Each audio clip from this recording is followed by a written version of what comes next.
Welcome to Bits About Books, the home for conversations with authors of breakthrough books on sales, marketing, and business. Founders, entrepreneurs, and individual professionals, we all need to keep track of ideas that are helping create our today and tomorrow. Bits About Books will strive to find those books and speak to their authors, go behind the scenes and understand what inspired the authors to write the books that they did and how they went about doing so. Through our conversations, we hope to gain insights that will help us to get the most out of our efforts. I'm your host Shubhanjan Sarkar, founder of PitchLink, the next generation buyer-seller engagement platform where our mission is to make buying easy. Thank you for your time and for joining us in this session. I have a favor to ask. While you continue to listen to the podcast, please leave a comment or rating at iTunes or wherever else you get your podcasts from. It means a lot to hear from you.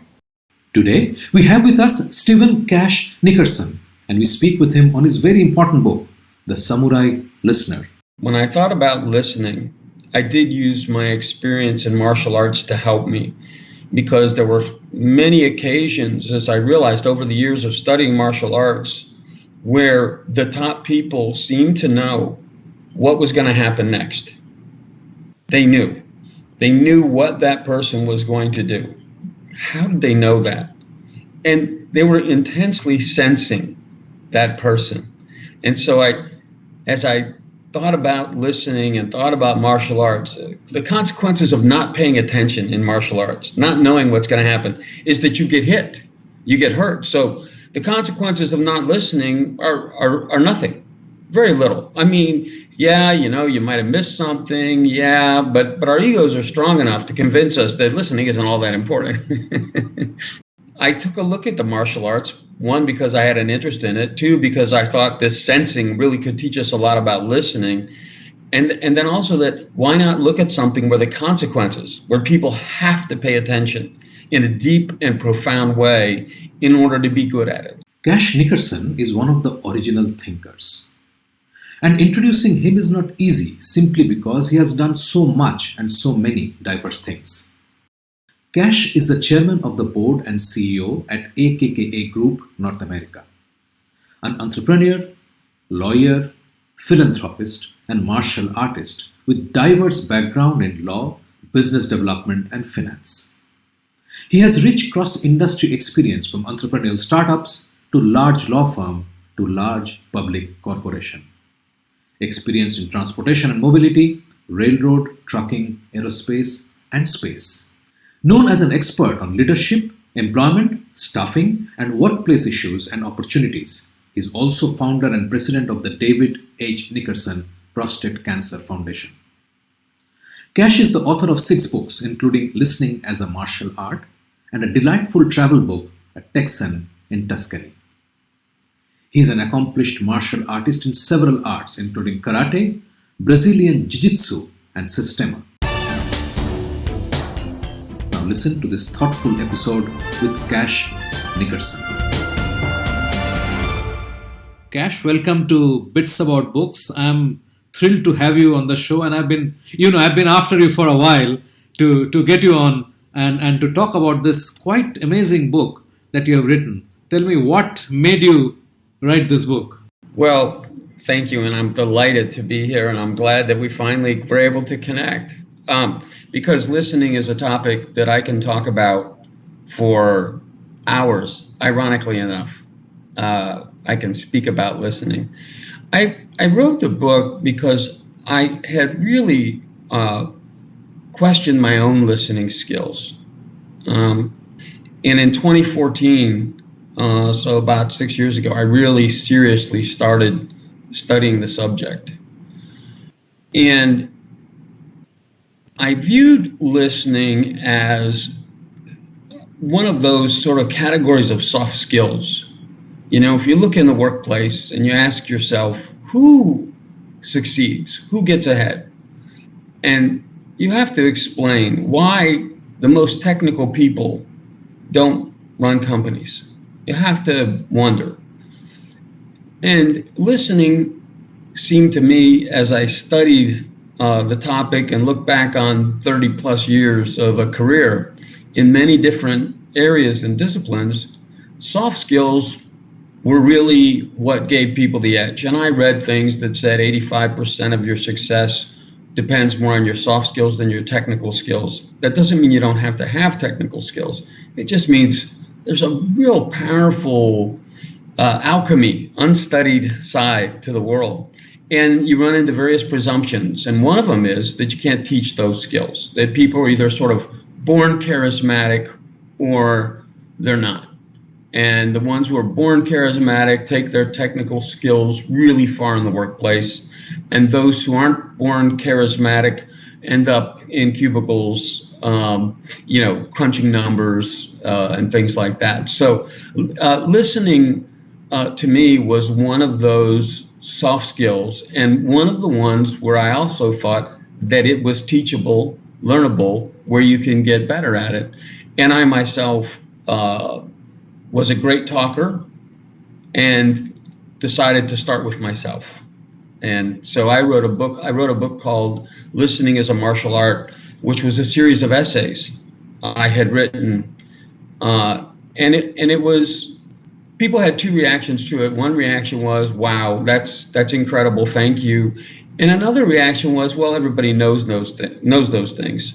And so in the Samurai Listener, what I really tried to do is take it to the next level, and take it to a level that provided actual exercises and actual dialogues and things to do, culminating in sort of like a 90-day tips to become a better listener, 90-day exercises. And so that's really what drove me to write the Samurai Listener. You obviously have a lot of interest in martial arts, and a lot of sort of belief about martial arts is that it is so much about studying the other person and leveraging the other person. I see a connect between listening and martial arts. I mean, I'm not able to articulate it very well, but I hope you get what I'm trying to say. Absolutely. And I take a much broader view when I thought about listening. I did use my experience in martial arts to help me, because there were many occasions, as I realized over the years of studying martial arts, where the top people seemed to know what was going to happen next. They knew what that person was going to do. How did they know that? And they were intensely sensing that person.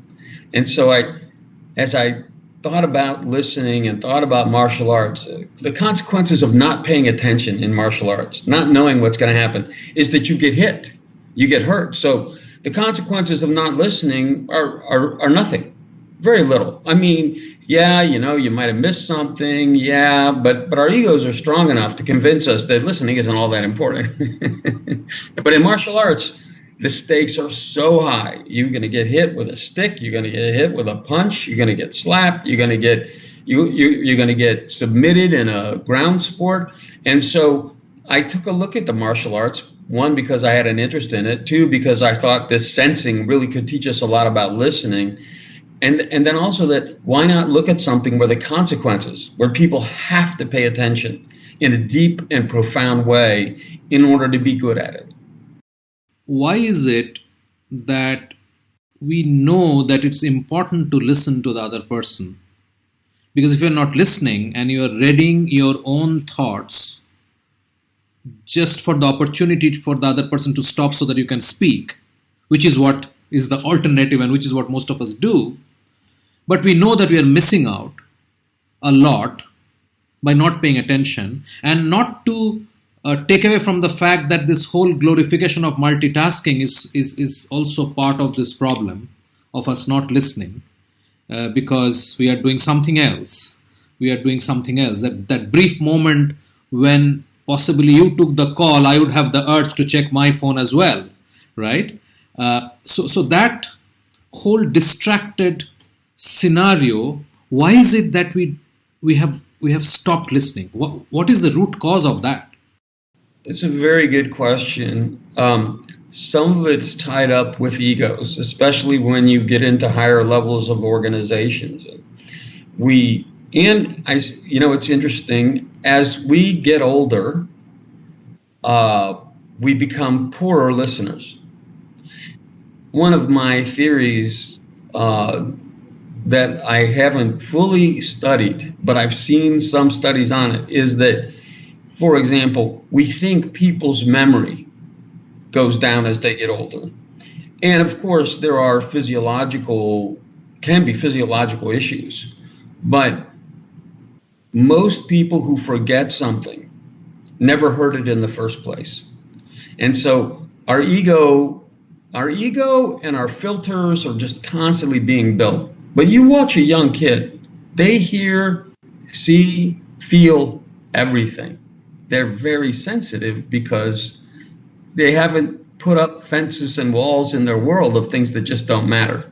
You can say some words, and honestly, you can see it in the current dialogue that's taking place with respect to racial issues in the United States. I talk about people having their shields up.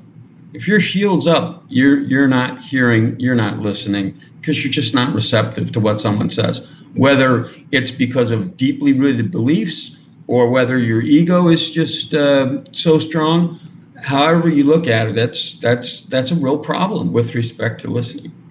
When did you wrote this book of essays, and what sort of made you think that I need to write a book?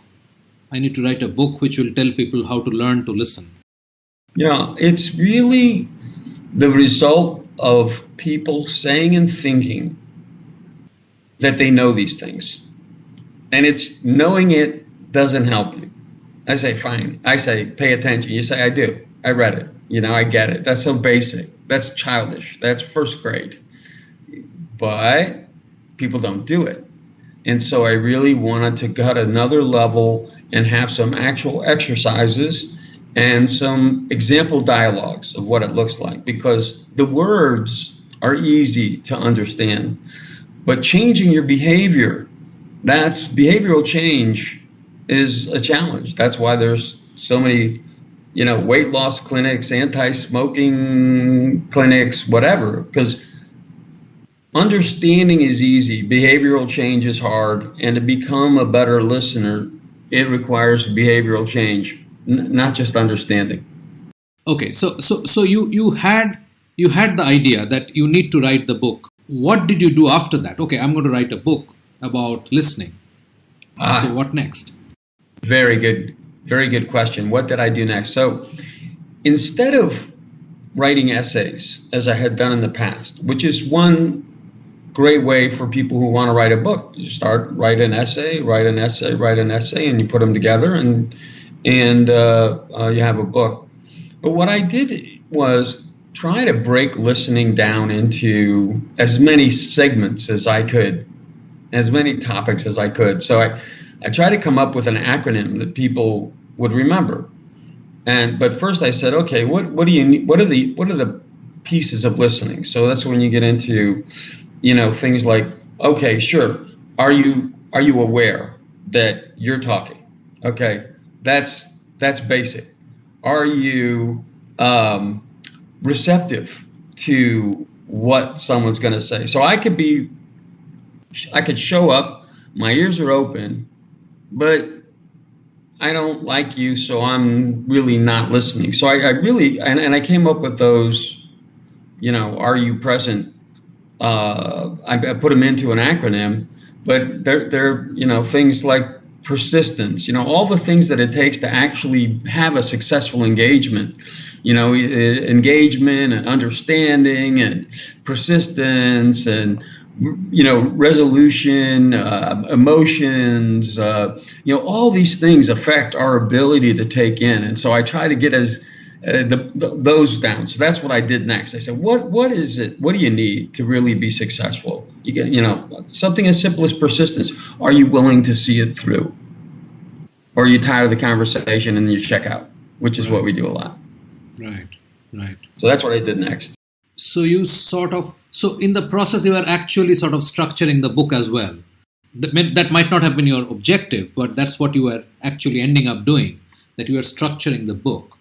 Exactly. I just wanted to break listening down into bite-sized segments and be able to talk meaningfully rather than just in general platitudes about, look, here's the elements. And if you're missing any one of these elements, you're degrading your ability to listen and understand.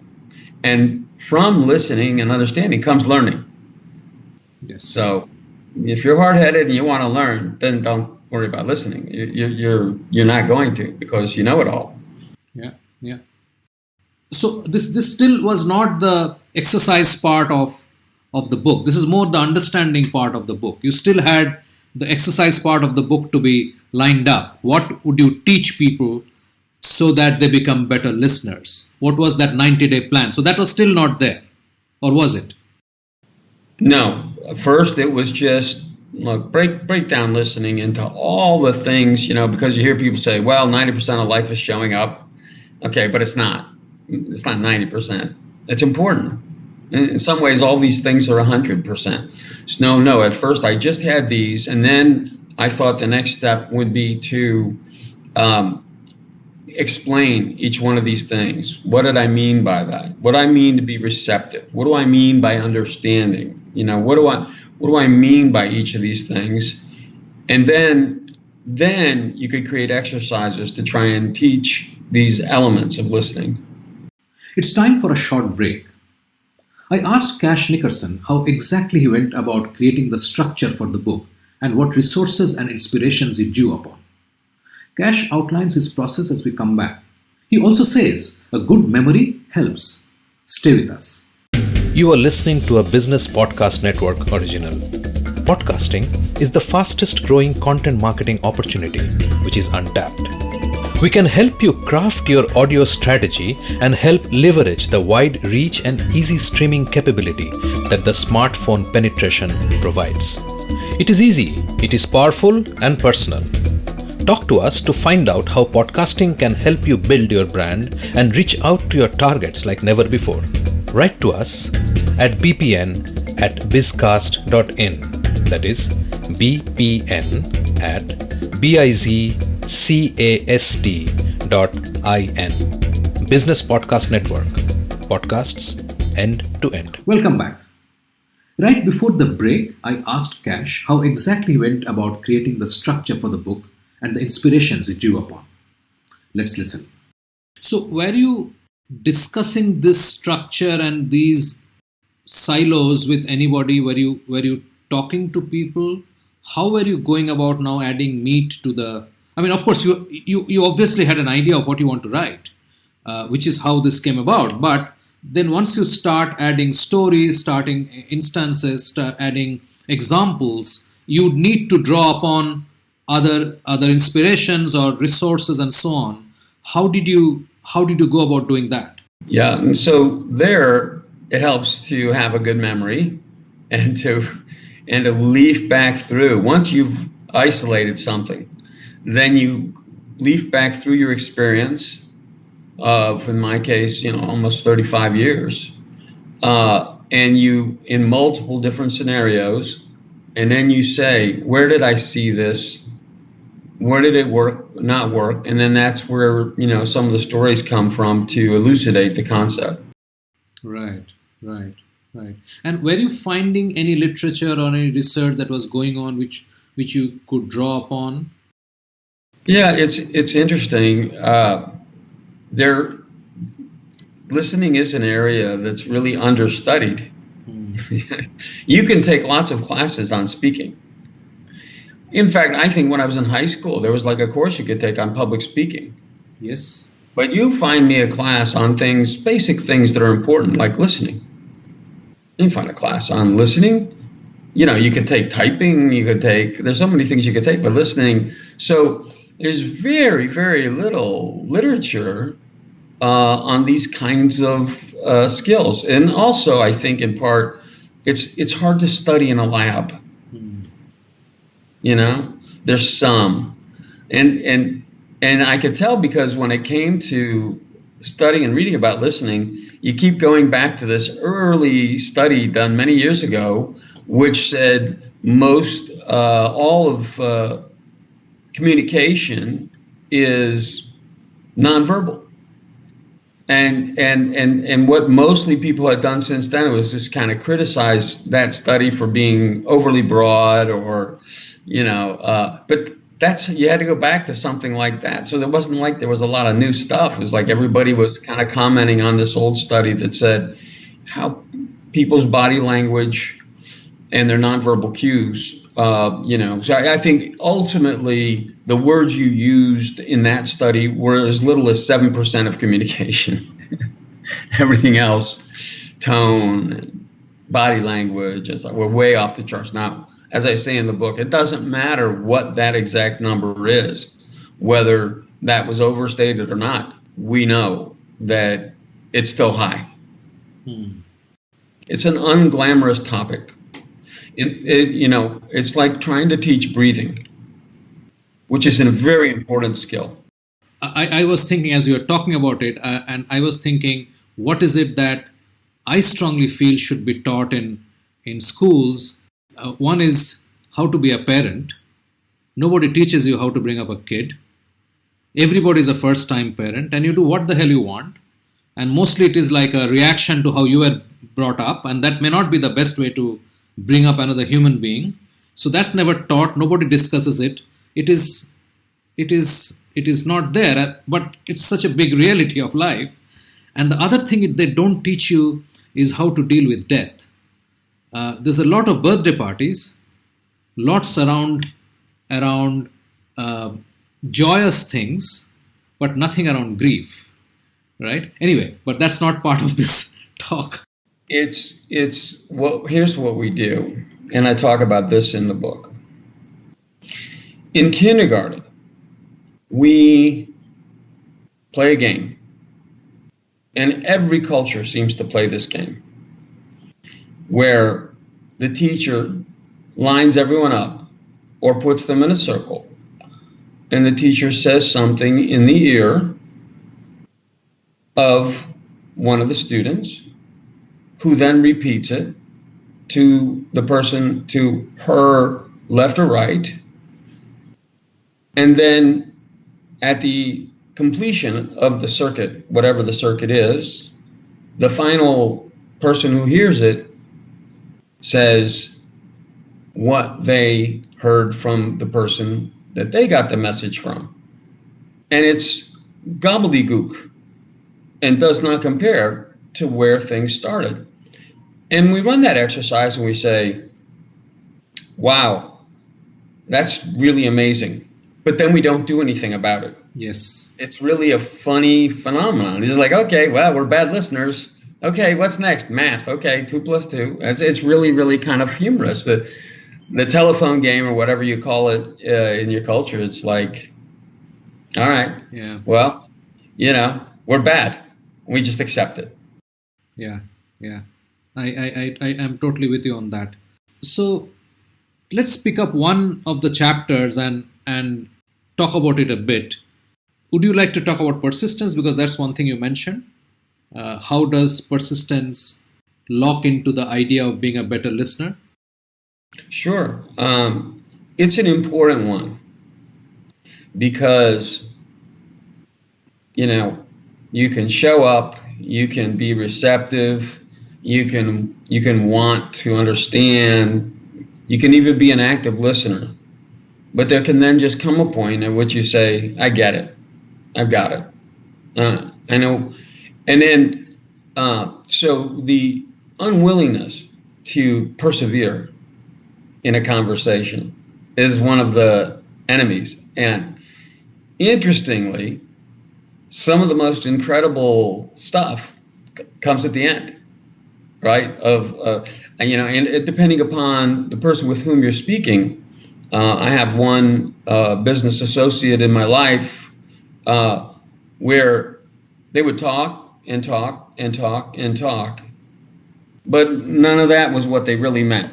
And at the end, they would mutter something under their breath, and that's what they really meant.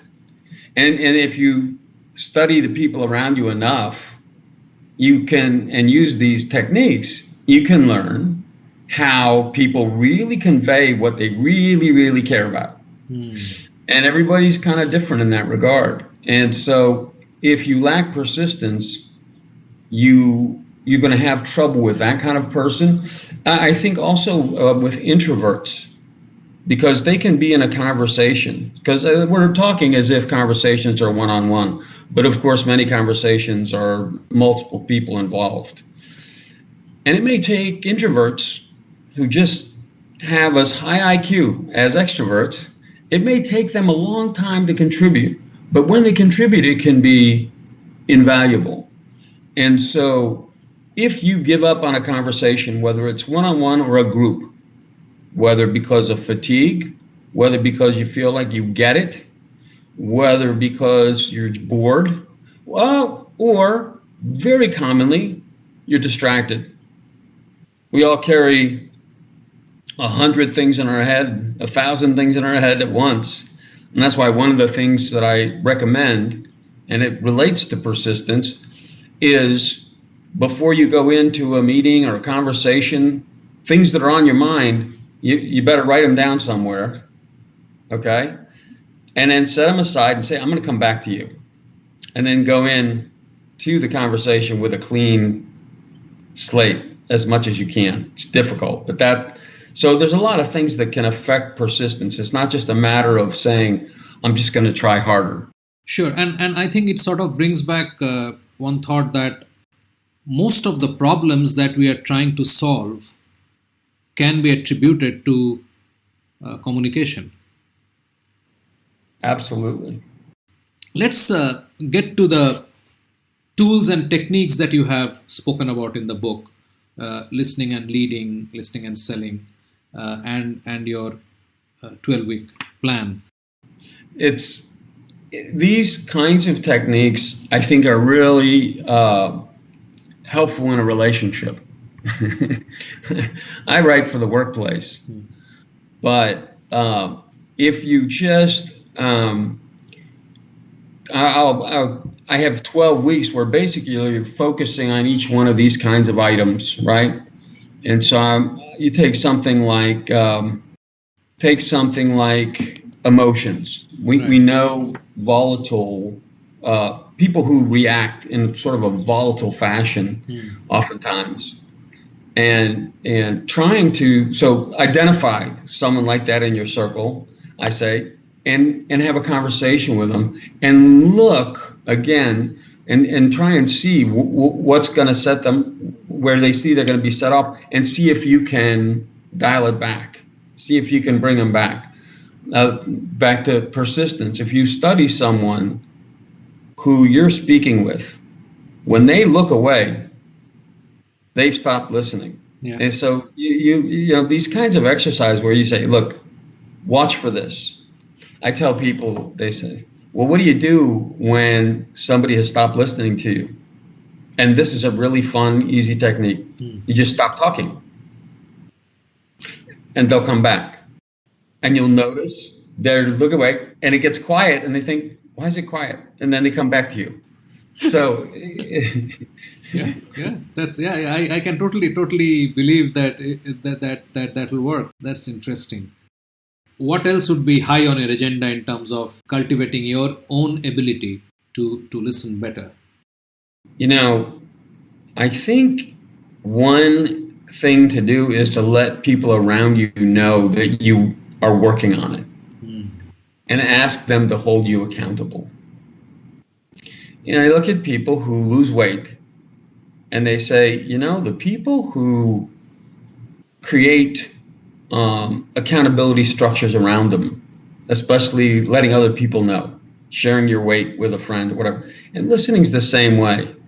I now have to be a better listener because people around me, if I'm not, say, aren't you the guy that wrote the book about listening? You know, so I'm held accountable. Yes. So I would say let people know it's an area you want to work and let them hold you accountable. Bits About Books is brought to you by PitchLink, the buyer-seller engagement platform. PitchLink makes buying easy by enabling high-quality engagement between buyers and sellers through its presentation and discussion modules. Sellers create customized sales narratives using sales collaterals and personal videos and reach out to prospects through a non-intrusive, buyer-qualified engagement. PitchLink requires no installation or download and holds the entire repository of sales collaterals and buyer-seller conversations. Talk to us to know more about how you can engage with customers without intrusion. Call us on 99021 631 32. Great. That's a wonderful note to end this discussion, Cash. I really appreciate your taking the time so early in the morning. I'm really sorry for pushing you. It's good. No, it was my pleasure. I really enjoyed the conversation. I am sure that the readers of the book and people who will read the book would really find a lot of insights. I think this will be a great add-on to reading the book. Thank you so much. Well, thank you. It was my pleasure. Coming up in the next episode is a very insightful and tactical conversation with Carl Gold, the chief data scientist at Zuora, on his book Fighting Churn with Data, where he talks about using data to increase subscriber engagement and reduce churn. Honestly, not really the technology has changed.